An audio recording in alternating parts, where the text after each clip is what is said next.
President Biden and Speaker McCarthy have apparently reached an impasse on debt ceiling talks, bringing negotiations to a grinding halt this morning. We're now less than 2 weeks away from a potential default. Meanwhile, Democratic senators continue to urge Joe Biden to use the 14th Amendment to avoid defaulting on the national debt. Let's hear what Senator Bernie Sanders of Vermont had to say. The president has the authority to use the 14th Amendment, and he should be prepared to do that, period. Assistant law professor at Willamette University Rohan Grey joins now to weigh in. Rohan, it seems like somebody's going to have to budge here, right? Either McCarthy is going to have to agree to fewer spending cuts, or Biden is going to have to agree to any at all. Who do you think is going to flinch?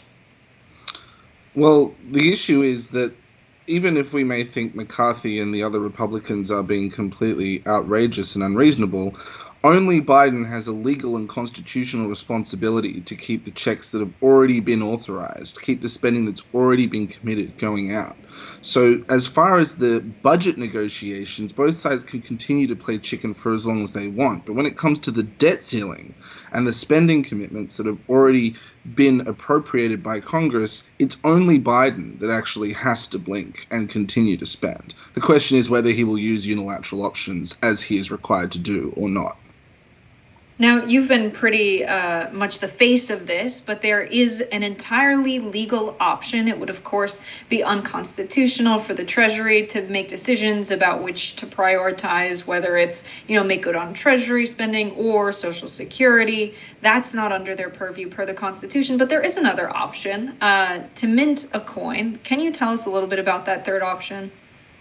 Yeah, that's right. Biden doesn't have any constitutional power to selectively default, which is what prioritization really is. And the 14th Amendment says that the debts that have been incurred cannot be questioned, which is obviously also true.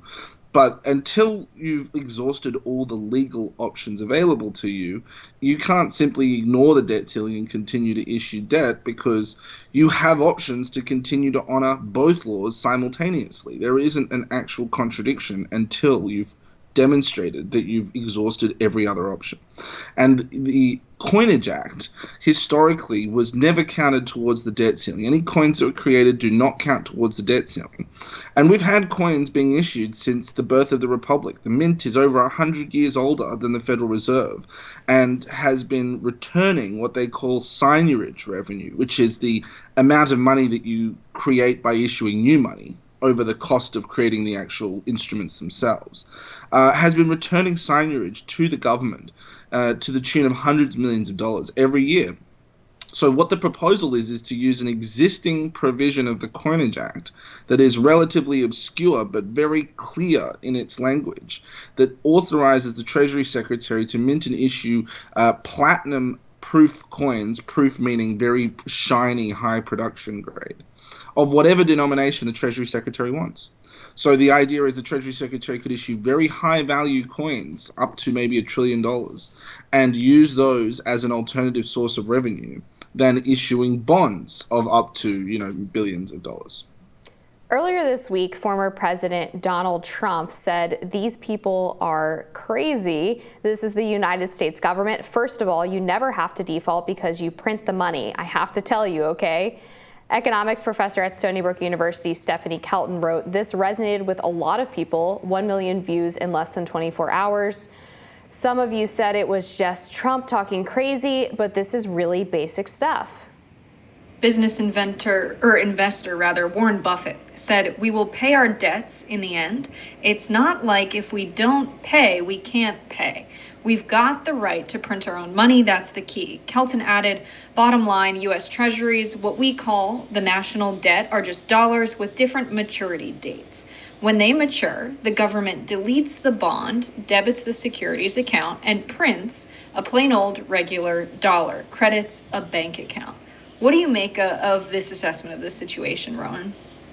Yeah, I think the funny thing is that the Trump quote is actually from when he was engaged in a debt ceiling dispute back in, I think, 2016, 2017, and nobody cared when he said it. It was quite a non-event. And so the idea, the basic fact that we can always make money, and that, as even economists like Paul Krugman have said, the difference between running a deficit by issuing debt versus issuing straight up money is not economically significant. It's not the kind of hyperinflationary Weimar Germany, Zimbabwe thing that people often associate with it. In fact, it's pretty much economically identical to run a deficit by issuing debt versus issuing money. It's the equivalent of putting the money into a savings account versus a checking account. Do you feel richer? Do you feel like you've got millions of dollars to spend if your paycheck came into your savings account instead of your checking account? Probably not. It's the same amount of money at the end of the day, and that's what's important. So both Trump and Warren Buffett are correct, and the reality is that this is an accounting crisis. It's a completely manufactured balance sheet crisis, and it takes a balance sheet solution like an accounting gimmick, like the coin.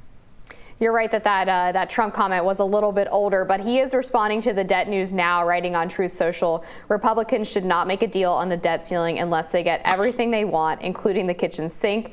That's the way the Democrats have always dealt with us. Do not fold. Now, this is obviously a little bit different than what he was saying when he was president, and he acknowledged that in a recent CNN town hall, saying the only difference between his stance on raising the debt ceiling is that he was president then and he's not now.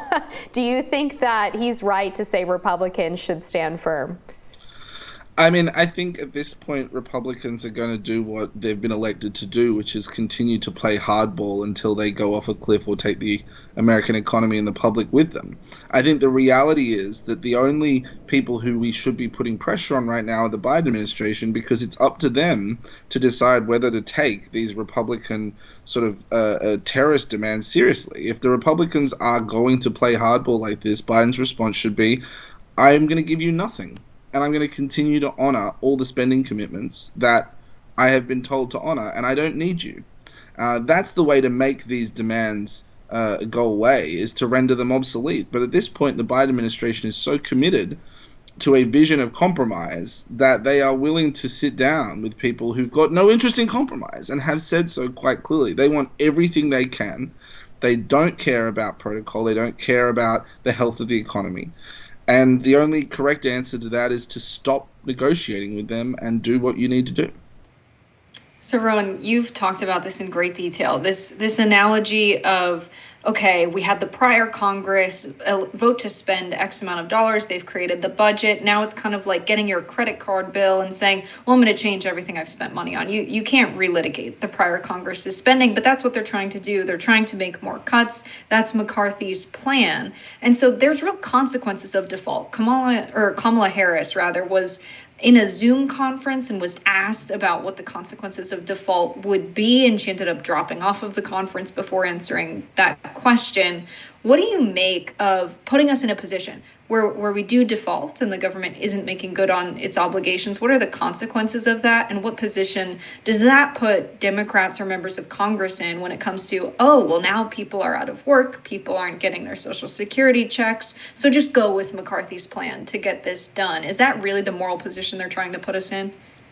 I mean, it's the position a lot of them, I think, are going to find themselves in unless they grow a backbone and start thinking a little more strategically. But it's a terrible position to be in, because when they're talking about, quote unquote, prioritizing payments, what they really mean is we're going to make sure that the bond holders, the people holding the financial debt, will get paid first.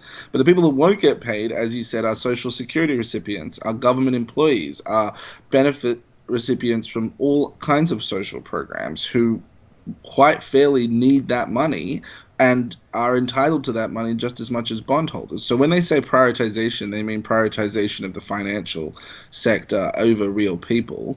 And we are talking about a huge amount of pain. We are talking about a huge amount of austerity. We are talking about a huge amount of disruption. People's lives are going to be upended. Some people who are requiring this money to live are going to be in a really, really tough place. And it's all a manufactured crisis, because, to your point, the 14th Amendment, which was created during the Civil War specifically to prevent the Confederacy from getting back into Congress later and trying to refuse to honor all of the pensions of the Union soldiers that had won the war, to say, we don't want to let a future Congress invalidate a previous Congress's debts. You cannot come in later and undo what was previously committed. And that's what we're seeing right now. We're not talking about the budget for next year. We're not talking about the budget for 10 years from now. We are talking about previously incurred legislated debts that the very small number of Republicans who are holding out here don't want to honor. And it's against the Constitution, but it's also against good government. Law professor at Willamette Rohan Grey, thank you so much for helping us break this down. Thank you for having me. Absolutely. We'll be back with more Rising after this.